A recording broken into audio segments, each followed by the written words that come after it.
제자를 파송하셨죠. 제자를 파송하시는 그런 과정 가운데서 제자들이 파송을 받아 나아갈 때 있어질 일들에 대하여서 예수님께서 말씀하시는 내용이고, 이것은 지금 저와 여러분의 현실입니다. 우리가 교회로서 이 세상에서 예수 그리스도의 제자로 살아가고 있죠.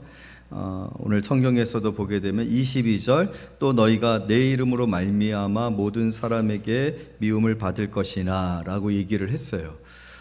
전제가 있죠. 내 이름으로, 그리스도, 예수 그리스도로 말미암는 삶을 우리가 살고 있다라면 오늘 성경은 이 말씀이 너에게 임할 것이고 이 말씀에 대한 현실이 우리의 현실이 되어질 것이다 라고 얘기를 하고 있다라는 거예요.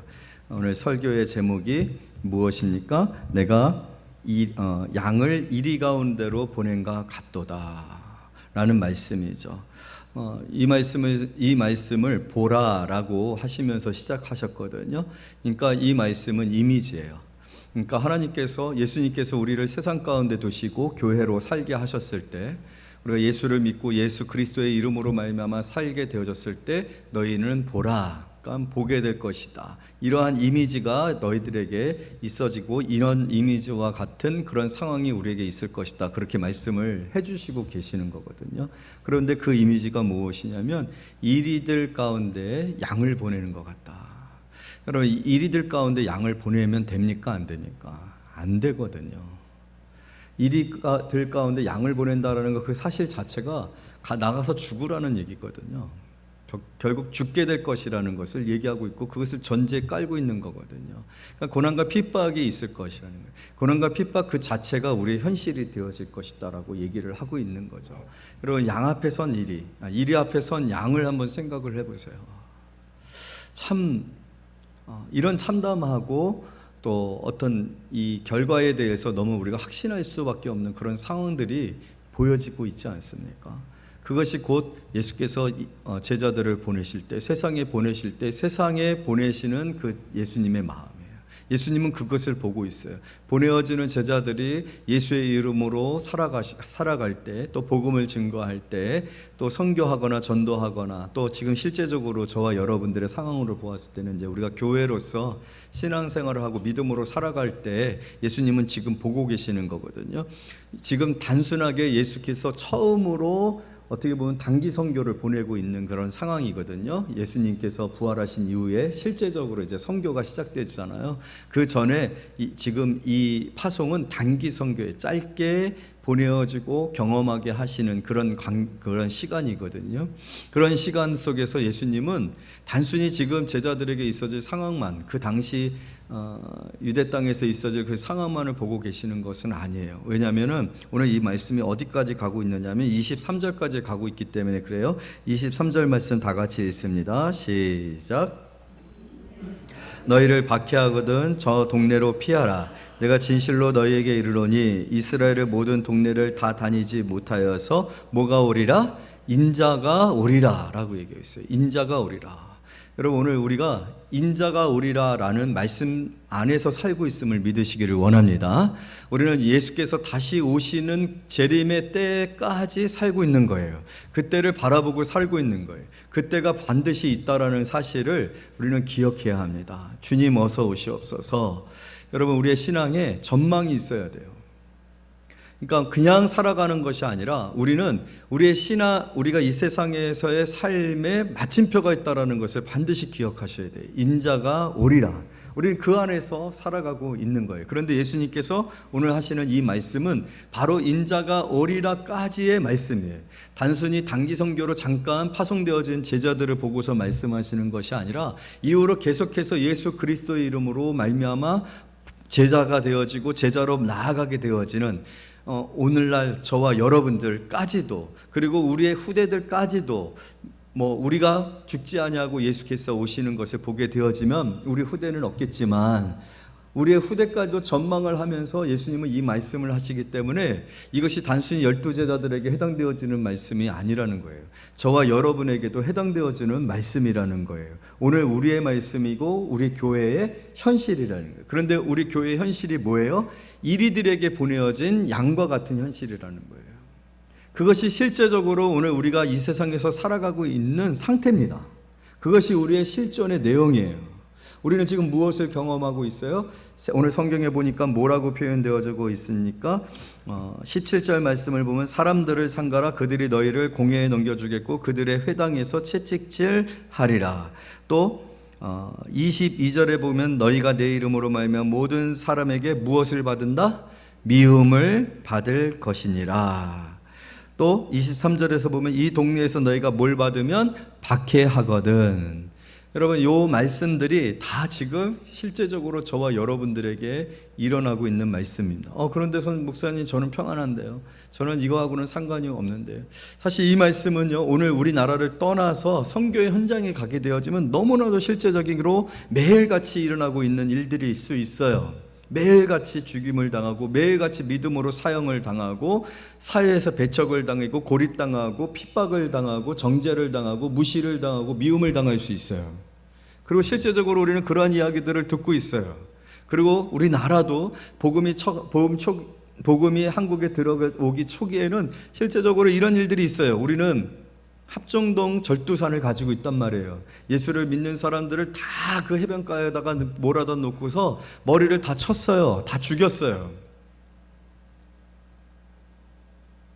우리도 이러한 핍박의 역사를 가지고 있는 나라예요. 우리나라의 한국교회의 역사에, 지금 우리 교회의 역사의 그 기원에는 이 말씀이 기록되어져 있단 말이에요. 이 성경이 얘기하고 있는 내용들이 기록되어지고 있단 말이에요.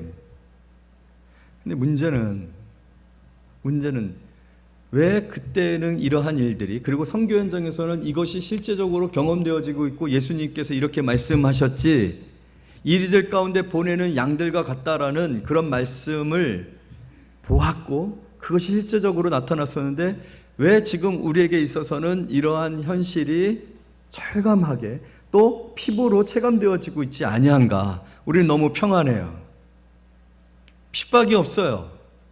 갈등이 없어요. 고민이 없어요. 외면이 없어요. 무시가 없어요. 왜 그럴까요? 오늘 본문에 보게 되면 16절에 보면 뱀같이 지혜롭고 비둘기같이 순결하라 라고 했기 때문에 이미 나는 뱀같이 지혜롭고 순결하게 이 모든 상황을 대처하고 있기 때문이다. 이거나 아니면 예수의 이름으로 말미암아 모든 사람에게 미움을 받을 것이라 라고 했는데 예수 이름이 없으면 미움받지 않습니다. 내 삶이, 내 신앙이, 내 기도가, 내가 교회를 다님이 예수의 이름과 상관이 없으면 아무런 고난이 없어요. 타협하고 있고 눈치 보고 있고 그 믿음을 드러내지 않고 있고 내가 주변에 있는 사람들로부터 교회를 다닌다라는 것을 아무도 몰라요. 내가 기도한다라는 것을 아무도 몰라요. 그러면 미움이 없죠. 고난이 없죠.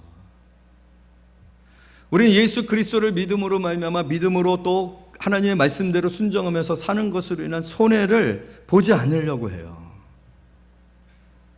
여러분, 그 뉴원시티 사거리에 가면은 가끔씩 이렇게 십자가를 들고서 예수 천국 이렇게 정말 그 중앙에 잠깐 이렇게 건너가기 위해서 이렇게 안전지대가 있잖아요. 거기에 서가지고 그 사거리, 그 큰 사거리에 요즘 또 루언시티에 얼마나 빌딩들이 많이 올라와 있어요. 아파트들이 많이 올라와요. 사람들이 엄청 많잖아요. 근데 거기서 예수천국, 물론 그 예수천국이라고 외치는 분들이 안타깝게도 전통신앙의 교육을 받은 교단에서 있어지는 것이 아니라 이단들이 그렇게 하고 있는 것이기는 하지만 거기서 만약 예수천국, 요즘 한참 조금만 특이하면 영상 찍히잖아요. 영상 찍혀가지고 유튜브에 올라갔어요. 그 예수천국이라고 했었던 그 사람이 그 영상에 찍힌 상태에서 어디에 취업을 할 수 있겠어요? 누가 그 사람을 취업시켜 주겠어요? 저러고 있는데 미쳤다라고 생각하겠죠. 그럼에도 불구하고 예수 천국이라는 편말을 들고 있을 수 있는가? 내가 이 일로 인하여서 유튜브에 찍혀갖고 모든 전 국민들이 나를 다 알아. 그래도 난 예수 복음을 전할 각오가 되어 있는가? 그 손해를 받을 각오를 갖고 있는가? 부모와 자식들이 얼마나 뭐라고 그만하시라고 창피해 죽겠다고 엄마를 다 한다고, 아빠를 다 한다라고 아이들이 왕따를 당합니다. 아이들이 그런 피해를 당하고 학교에서 소외되어질 것을 우리가 각오하면서도 불구하고 예수천국이라는 편말을 들고 복음을 증거할 수 있는가? 우리 그렇게 합니까? 하지 않습니까? 하지 않잖아요. 손해보거나 손가락질 당하거나 어떤 피해가 예상되어지는 모든 상황들을 회피하고 은밀하게 아무도 모르게 나 혼자만 예수 그리스도를 나는 사랑한다라고 한다라면 그것이 과연 예수께서 우리에게 원하시고 예수께서 나를 부르시고 택하신 목적일까? 우리를 교회되게 하신 목적이 너희는 세상의 빛이요 소금이라고 말씀하셨잖아요. 빛을 이 택자 아래 두어서 그 빛을 비추지 않게 하는 자가 누가 있겠느냐? 드러나야 되거든요. 예수의 이름으로 말미암는 나의 삶이, 나의 인격이 무엇보다도 예수 그리스도를 내가 말해야 되거든요. 세상은 예수 그리스도가 필요하는 것을 알아요. 인자가 오리라고 하신 말씀을 우리가 전망하면서 우리도 그것을 믿으며 예수 그리스도께서 오시기를 바라요. 심판의 때입니다. 이런 절박한 상황 속에서 우리가 제자로서 복음을 증거해야 된다는 사실을 알아요. 그렇지만 우리는 오늘 17절 뭐라고 되어 있어요? 다 같이 읽습니다. 시작. 사람들을 상가라. 여러분, 세상은 우리를 공격합니다. 예수님이 말씀하고 있어요. 세상은 이리라고 말하고 있어요. 이리는 사람이에요. 오늘 우리는 사람들로부터 이리와 같은 그러한 대접을 받는단 말이에요. 예수 그리스도로 말미암아, 예수 그리스도의 이름으로 말미암아. 그것이 우리가 이 세상에서 살아갈 때 당연하게 직면하게 되어질 현실이거든요. 그런데 우리는 사람들과 관계가 너무 좋아요. 아무런 불편함이 없고 사람들에게 나는 낯설지 않아요. 왜냐하면 똑같으니까. 똑같이 생각하고 똑같이 행동하고 똑같이 선택하고 똑같은 가치를 가지고 사는 사람인 것처럼 살아가니까. 그것이 어떻게 보면은 저와 오늘 우리 교회가 직면하고 있는 가장 문제가 아닌가 이렇게 생각이 되어집니다. 예수님은 마치 이리에게 양을 보낸 같이. 여러분, 예수님의 슬픔이 무엇이었죠? 우리가 이 본문 직전에 보게 되어지면 그 9장 마지막 부분에 예수님께서 눈물을 흘리시잖아요. 민망히 여기시느니라. 예수님이 흘리신 눈물이 많지 않지만 그 눈물이 있어요. 그 눈물이 무엇이에요? 예수님 뭘 보고 있어요? 목자 없는 양같이 수많은 사람들이 돌봄을 받지 못하는, 보호를 받지 못하는, 지킴을 받지 못하고 있는 상태 가운데 있는 모습을 보면서, 그러나 예수님은 육신의 몸으로 홀로 계셨기 때문에 그 수많은 사람들을 돌보지 못하는 그 현실 속에서 안타까워하시며 눈물을 흘리면서 뭐라고 해요? 추수할 것은 많대. 추수할 꾼이 없으니 아버지께 구하여 추수할 꾼을 보내달라 하라. 예수님의 간절한 눈물이 시지 않으셨습니까? 그런 예수님이 양들을 이리에게 보낸다? 그건 예수님에게 있어서 어떤 마음이셨겠어요? 그러나 여러분, 오늘 현실이 그런 현실이라는 거예요. 이 세상의 현실은 마치 양들을 이리에게 보내는 것 같이 저와 여러분들이 살아가는 이 세상은 그러한 현실 가운데 있다는 사실을 우리가 직면하지 아니하면 안 된다는 거예요. 그 양들은, 그 이리들은 사람들입니다. 우리는 사람들과의 관계 속에서 살아가고 있고, 사람들에게 영향을 받고, 사람들의 생각과 사람들의 나에 대한 처우와 평판에 대한 것들을 신경 쓰면서 살아가고 있지 않습니까? 그런데 오늘 우리가 세상에서 어떠한 모습으로 살아가고 있는지를 이 말씀을 비추어 볼 때 우리에게는 어떤 고난도 없고 핍박도 없고 원망도 없고 무시도 없고 손가락질도 없고 손해도 보지 아니하고 우리가 그렇게 살아가고 있는 현실을 보게 되어진, 과연 예수님이 분명히 볼 것이라고 했고 또 선교 현장에서는 반드시 그런 일들이 있어지고 있고 이 말씀이 공감되어지는데, 또 오늘 한국교회에 우리의 신앙의 기원 속에는 반드시 그러한 일들이 있었다는 사실을 우리가 알고 있는데, 우리는 우리의 후손들에게 어떠한 신앙의 역사를 보여주고 있느냐는 거죠. 믿음 때문에 포기하는 것도 없고 손해보는 것도 없고 양보하는 것도 없고 우리가 예수 복음을 증거하는 일에 관한 한 어떠한 핍박도 받지 못하고 있고, 사랑하는 성도 여러분, 인자가 오리라 라고 하셨습니다. 그때에 이르기까지 우리는 이 세상에서 예수 그리스도의 이름으로 말미암는 자로 복음을 증거하고 구원하며, 또 예수 그리스도께서 우리에게 맡겨주신 사명을 감당하는 그런 삶을 살아야 할 줄로 믿습니다. 두려워하지 말기를 원해요. 오늘 성경에서 보게 되어지면 우리를 공회에 넘겨주겠고 채찍질하리라. 너희를 넘겨줄 때에 장차 형제가 형제를, 아버지가 자식을 죽는 데에 넣어주며 자식들이 부모를 대적하여 죽게 하리라. 그리고 동네 전체가 거부를 해요. 대적을 해요. 핍박한다라고 했어요. 우리는 환영받으려고 이 세상에서 살아가는 거예요. 세상 사람들에게 내가 이렇게 보란듯이 예수 믿고 성공해서 너희도 예수 믿어 라고 그렇게 복음이 전달되어지고 있지 않습니다. 물론 특이한 경우에 그렇게 되어지기도 하지만 여러분, 세상은 결코 우리에게 박수치지 않습니다. 오늘 아침에 우리 청소년부 설교 때 이런 예화를 들었어요. 우리 친구들이요, 축구를 너무 좋아해요. 그래서 축구를 너무 좋아해가지고 축구를 하는데, 너무 늦은 시간에 하면 더우니까 오전에 축구를 하고 점심 먹고 헤어지면 딱 좋잖아요. 그러면 몇 시에 모이는 게 딱 좋아요? 11시란 말이에요. 그러면 11시에는 어디 가야 돼요? 장정선 집사님, 어디 가야 돼요? 11시에는? 교회 가야 되잖아요. 근데 축구 하자는 거예요.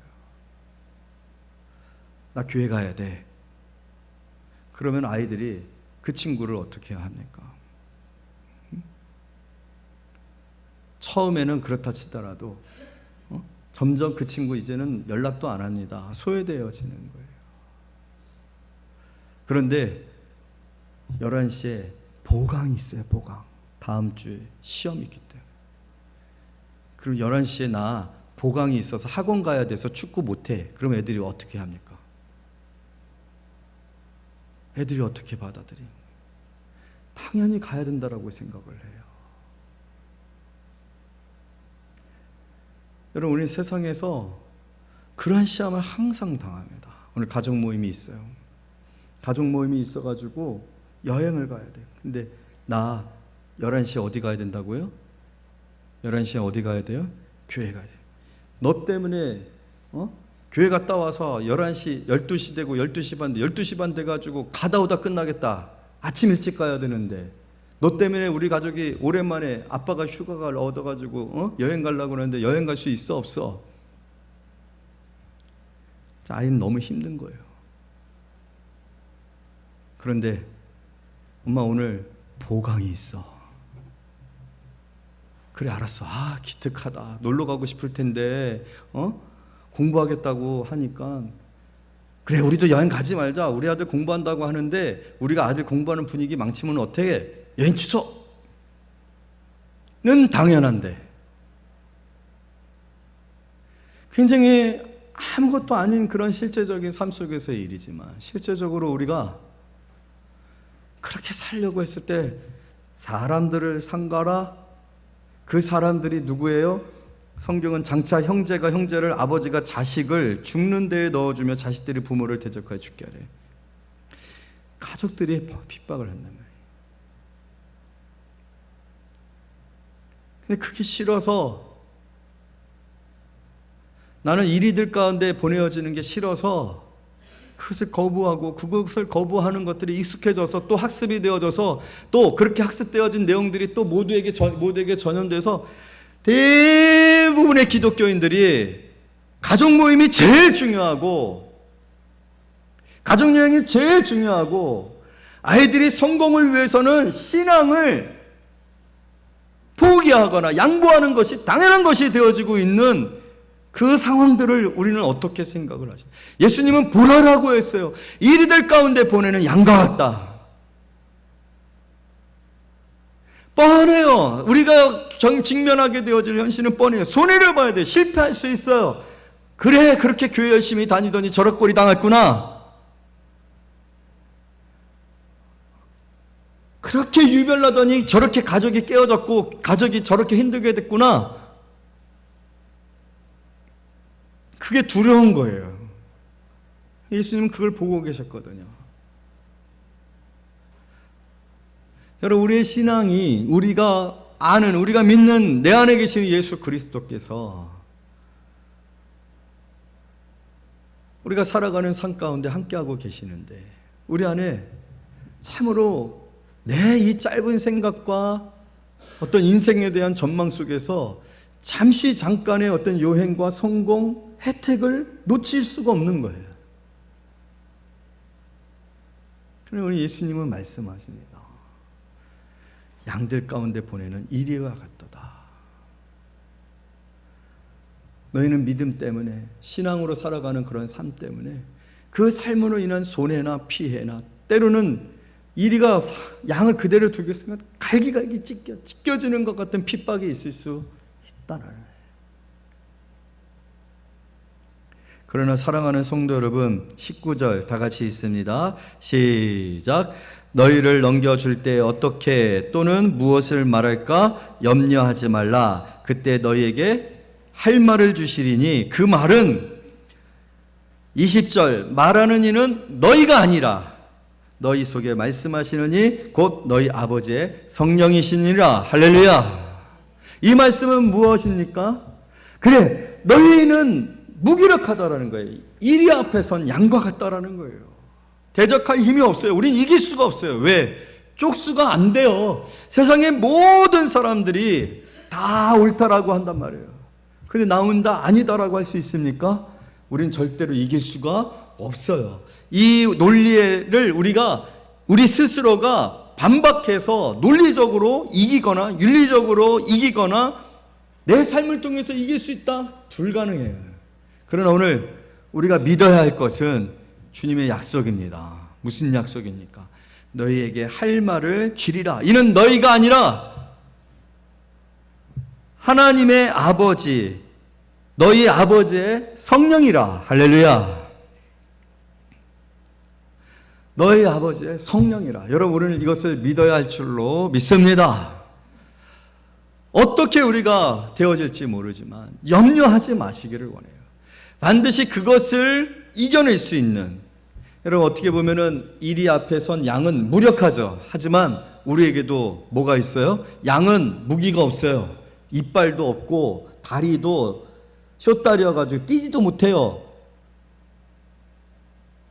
힘이 세가지고 부딪혀서 짐승을 넘어뜨리거나 상해를 시킬 수 없어요. 그렇다라고 해서 눈이 좋아가지고 뭐 이렇게 잽싸게 그 상황을 판단해갖고 피해갈 수 있어요? 없어요. 그렇다고 해서 피부가 단단해요? 아니에요. 그냥 한번 물면 그냥 찢겨지고 내장이 다 터져 나옵니다. 가장 무기력한 존재가 바로 양입니다. 우리는 세상에서 어떻게 보면 그런 존재예요. 너무 약해요. 무기력해요. 여러분, 그게 우리 현실이에요. 그러나 여러분 믿으세요. 우리에게 무적이 있습니다. 아멘. 우리에게 무적이 있단 말이에요. 무적이. 모든 것을 이기고 모든 것을 방어하고 지키고 승리할 수 있는 무적이 있어요. 그래서 우리에게 하나님께서, 예수님께서 무엇을 보내주셨습니까? 누구를 보내주셨습니까? 성령을 보내주셨는 줄로 믿습니다. 우리에게 무적이 있어요. 아무리 우리가 공격을 당하고 핍박을 당하고 해함을 당하고 무시를 당하고 조롱을 당하고 외면을 당한다 할지라도, 손해를 보게 되어지는 상황이 되어질지라도 염려하지 말아라. 염려하지 마. 우리에게는 무적이 있어요. 무적이. 오늘 주님이 약속하고 계시잖아요. 할 말을 주리라.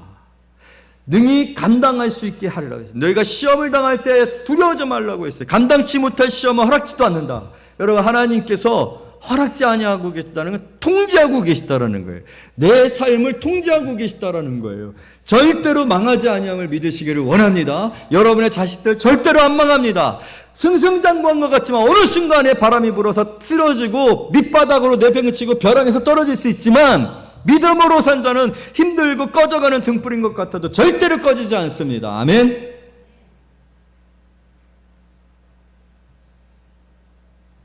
그게 약속이에요. 그게 약속이란 말이에요. 그리고 분명히 인자가 오리라, 사단이 오리라. 아니에요. 인자가 오는 겁니다. 예수가 오십니다. 예수가 마침내 오십니다. 할렐루야.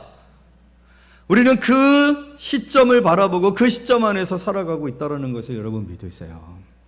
참 그래서 우리의 신앙이 놀라운 거예요. 감당치 못할 시험은 허락지 아니하시고 허락 받아야 돼요. 여러분 욥을 사단이 시험할 때 허락받지 않고 욥에게 있어지는 시험은 하나도 없었어요. 아멘. 하나님은 통제하고 계세요. 세상 모든 만물이 하나님의 사인 없이 이루어지고 있는 것은 하나도 없어요. 허용하셔야 돼요. 허락하셔야 돼요. 허락지 아니하시니라. 그리고 그 시험을 당할 즈음에 피할 길을 주신다고 했어요. 그리고 그 시험을 감당할 뭘도 주신다고 했어요? 능력도 주신다고 했어요. 무적이 되는 거예요. 무적이 있어요. 우리는 무기력하지만, 우리는 아무것도 할 수 없지만, 우리가 예수 그리스도의 이름으로 말미암아 믿음으로 살아가고 진실하게 살아가고 거짓되지 아니하고 타협하지 아니하고 많은 사람들이 가는 그 넓은 길을 바라보면서 너무 가고 싶죠. 많은 사람들이 가는 길은 너무 가고 싶어요. 그 길은 너무 넓고 사람도 많고 쉽고 평안하고 너무 좋아요. 근데 우리는 좁은 길로 가야 돼요. 너무 힘들어요. 외로워요. 고대요. 여러분 신앙생활은 쉽지 않습니다. 왜냐하면 세상이, 우리는 괜찮은데 세상이 우리를 그대로 두지 않기 때문에 그래요. 세상이 우리를 우는 사자와 같이 산길자를 찾듯이 계속해서 위협하고 도전하고 있기 때문에 그래요. 그래서 신앙생활은 쉽지가 않아요. 여러분 신앙생활이 평안하다?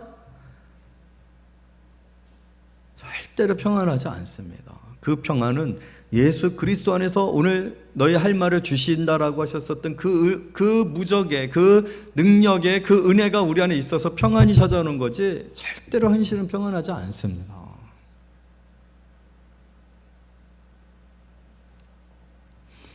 그러나 오늘 이 말씀 안에서 여러분 우리의 갈 바를 포기하지 말고 주께서 내게 주신 사명을 이 땅 가운데서 감당하는, 여러분들이 있는 삶의 처소에서 제자로서 복음을 증거하고 예수 이름으로 말미암아 살아가는 그 삶을 결코 빼앗기지 말기를 원합니다.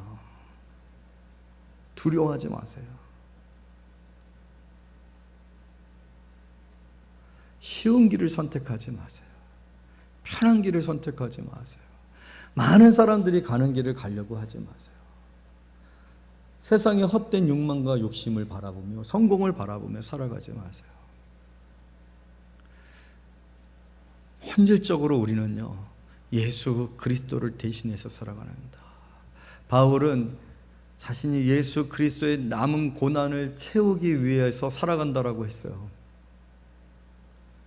얼마나 영광스러운 삶입니까? 주께서 우리에게 맡겨주신 이 복음의 사명과 예수 그리스도를 대신해서 예수 그리스도께서 행하신 그 일을 이 땅 가운데서 행하면서 예수 그리스도를 전하고 사람들을 위로하고 복음으로 회개하며 돌이켜 예수를 만나서 구원에 이르게 하는 이 일이 얼마나 복됩니까? 여러분, 그래서 교회는 위대한 거예요. 저는 우리 교회 성도님 모두가 교회를 굉장히 자부심을 가졌으면 좋겠어요. 교회에 대한 자부심을 가지세요. 교회의 규모나 크기나 사람의 숫자나 재정의 숫자나 그 화려함이 아니라 교회의 본질은 예수 그리스도의 이름에 관하여서 우리가 얼마만큼 진지하고 그 말씀에 충성되어지며 예수 그리스도께서 우리에게 주신 사명에 우리가 얼마만큼 정말로 충성되게 그것을 감당하기를 원하는가? 그런 교회이라면, 여러분 우리 교회가 그런 교회 맞습니까? 그런 교회에 대한 자부심을 가지세요. 우리 교회에게 있어지는 여러 가지 일들과 환경의 변화가 있어요. 그럼 그것이 하나님께서 교회를 세우신 그 목적을 훼손하는 일이 아니에요. 저는 그런 생각을 가져요. 23절에 보면 이 동네에서 너희를 박해하거든 저 동네로 피하라. 여러분, 때로는 교회는요 자꾸 옮겨야 돼요. 레갑 족속처럼 도시를 쌓고 성을 쌓고 농사를 짓고 창고에 곡식을 들이는 식으로 살게 되면 타락합니다.